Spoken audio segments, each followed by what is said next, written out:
Lux et Tenebrae. Crônicas de Christian. Prólogo. O início de tudo.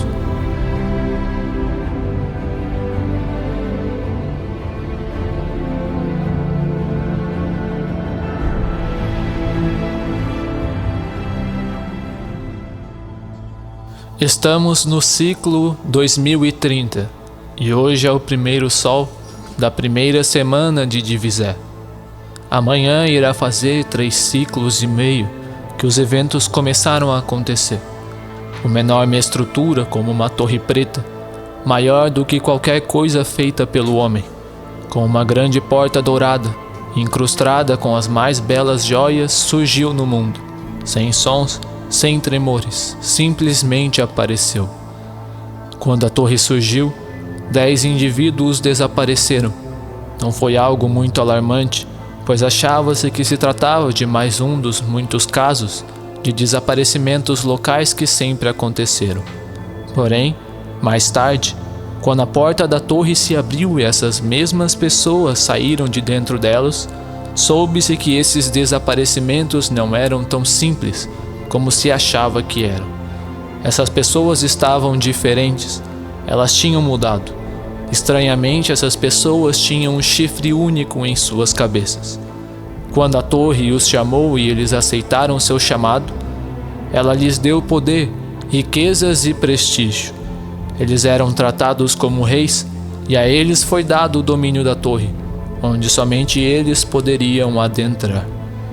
Eles contavam à população as maravilhas que haviam lá dentro: terras, palácios, montanhas de ouro e joias das mais preciosas. As pessoas ficavam maravilhadas e era comum ouvir pessoas discutindo, dizendo quanto gostariam de ter tido a sorte de um dos 10 de ser escolhidos. À torre foi dado o nome de Splendor, e nela os 10 reis faziam sua morada.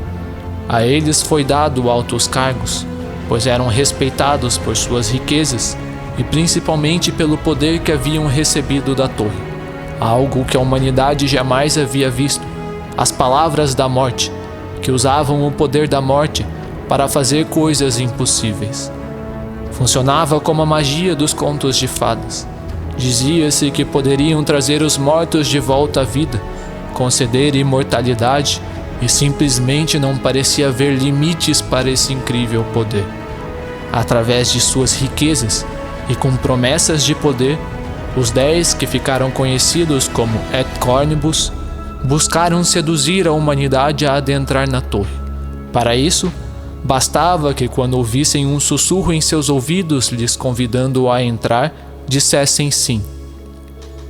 Em um mesmo dia, toda a humanidade ouviu um sussurro que dizia: "Eu vos darei tudo o que desejas, basta que aceites meu convite.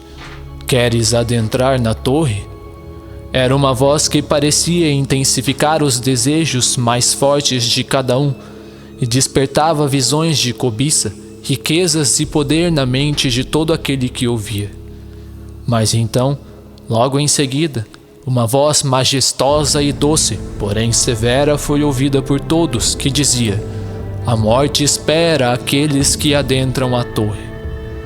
Essa voz pareceu despertar muitos da sedução da torre, fazendo grande parte da população desconfiar e hesitar em adentrá-la. Porém, muitos ainda recusaram-se a ouvir a majestosa voz, e 1/3 da humanidade simplesmente desapareceu. Os que ficaram, alarmados, concluíram que os desaparecidos haviam aceitado a proposta da torre, e assim como os Et Cornibus, os outros deveriam também ter sido aceitos pela torre, e estavam certos. 1/3 da população realmente a adentrou, porém, quando a torre se abriu, os humanos que entraram deixaram de ser humanos e se tornaram bestas. Os vivos que entraram deixaram de estar vivos e se tornaram mortos. Os mortos caçavam e devoravam tudo o que estava vivo. E esse foi o início do evento que mais tarde foi chamado de Tenebra.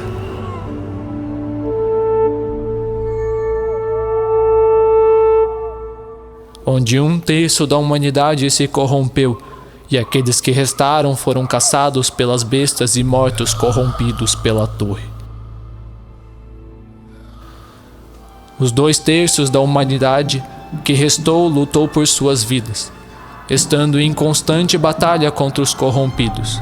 Porém, os mortos alimentados pela corrupção eram mais fortes do que nós. Armas humanas mal os feriam. Atirávamos neles, mas eles nunca caíam, nunca descansavam. Seu único propósito era caçar os vivos e só obedeciam ao alto escalão, os Set Cornibus e seus súditos mais fiéis, os Vires Sanguinium e Pestes. Nessa altura, já era difícil se impressionar com qualquer coisa, mas, para a surpresa de todos, nem todos aqueles que saíram da torre saíram como mortos. Bem, na verdade, eles também não estavam exatamente vivos, mas eles se tornaram Vires Sanguinium e Bestes. Vires Sanguinium eram poderosos e astutos, muito proeficientes no uso de verba ex tenebrae.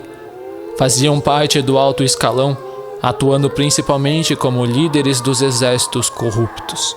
Usavam roupas finas e possuíam uma beleza encantadora, mas eram como lobos em pele de cordeiro, pois possuíam corações repletos de malícia e uma sede por sangue que os tornavam semelhantes aos vampiros das lendas. Bestias eram seres que já não tinham mais semelhança com os humanos.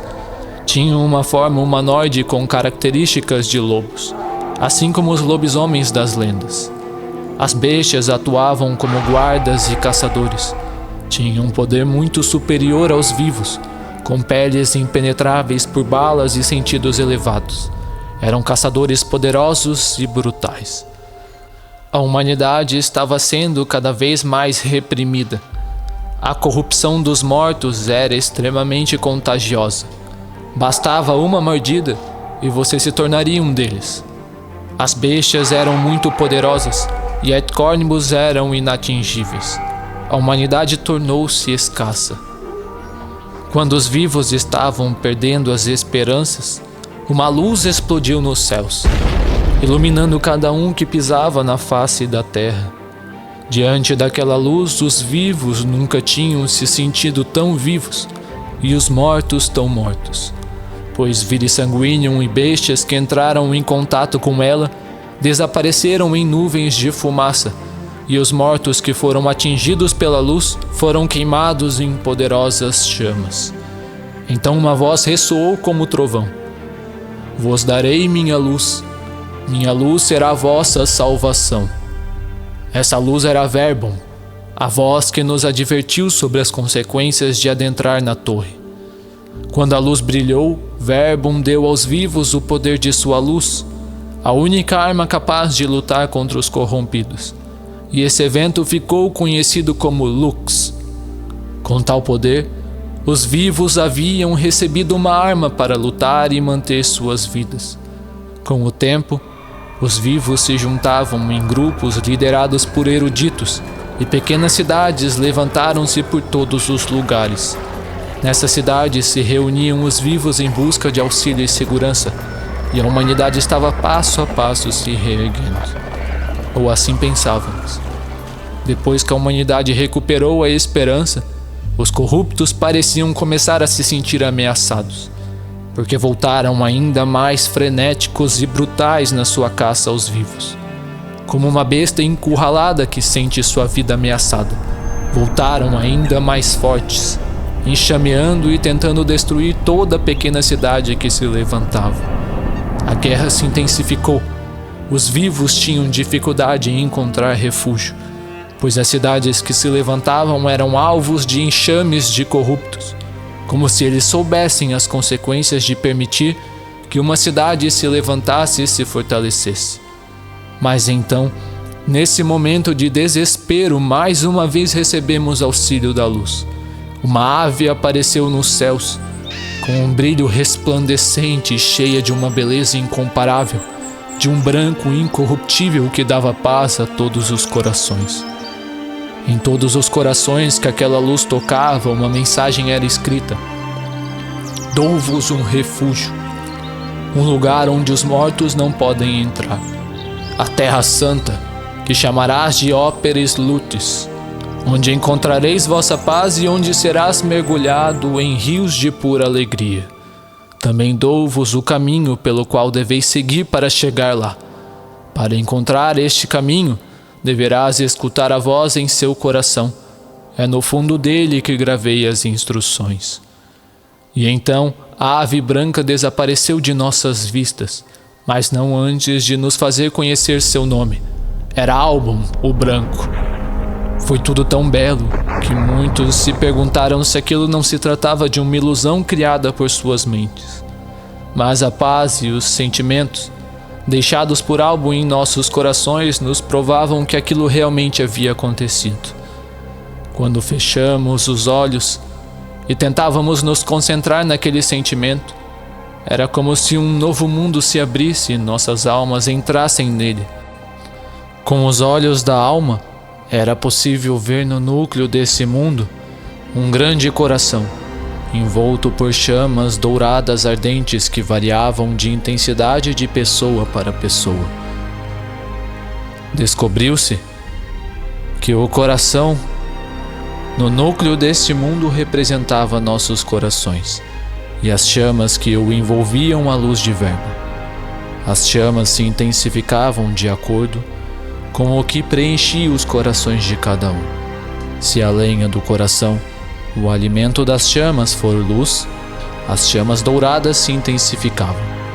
Quanto mais deste combustível havia, mais fortes as chamas se tornavam. E ao mundo de nossos corações foi dado o nome de Cor. Depois que nos foi entregue as instruções para chegar à Terra Santa, a torre, agora conhecida como Operis Tenebra, voltou a nos chamar. Sua voz ecoava diariamente tentando nos seduzir outra vez a aceitá-la. Porém, a luz deixada por Verbum em nós era capaz de tornar nossos ouvidos surdos a esses chamados. Às vezes a voz ecoava como rugidos de uma fera encurralada. A voz parecia temer não ser ouvida. Parecia fazer de tudo para nos seduzir. Todos agora sabíamos as consequências de entrar na torre.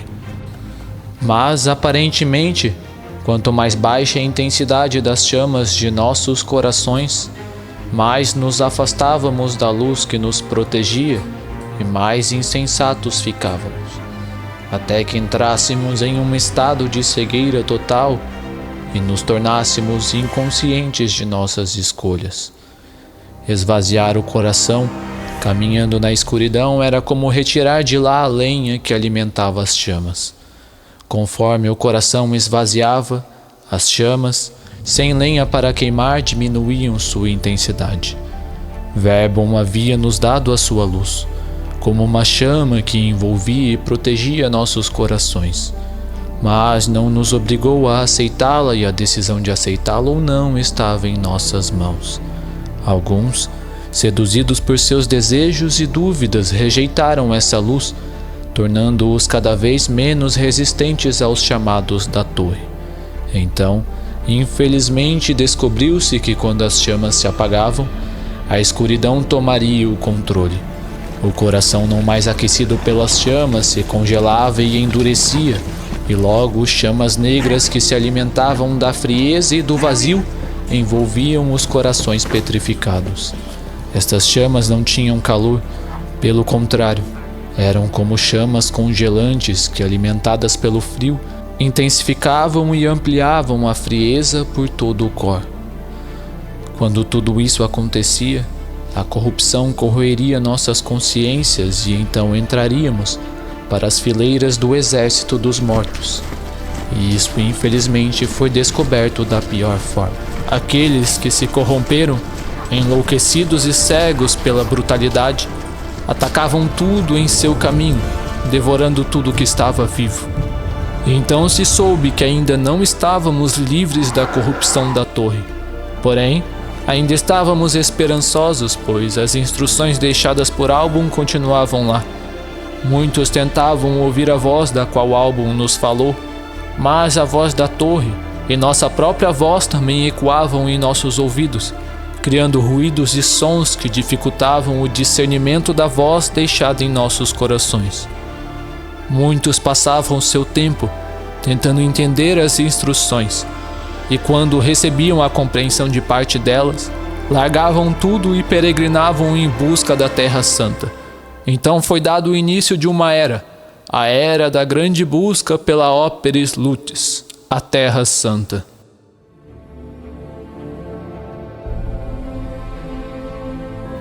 No próximo capítulo de Lux et Tenebrae, Christian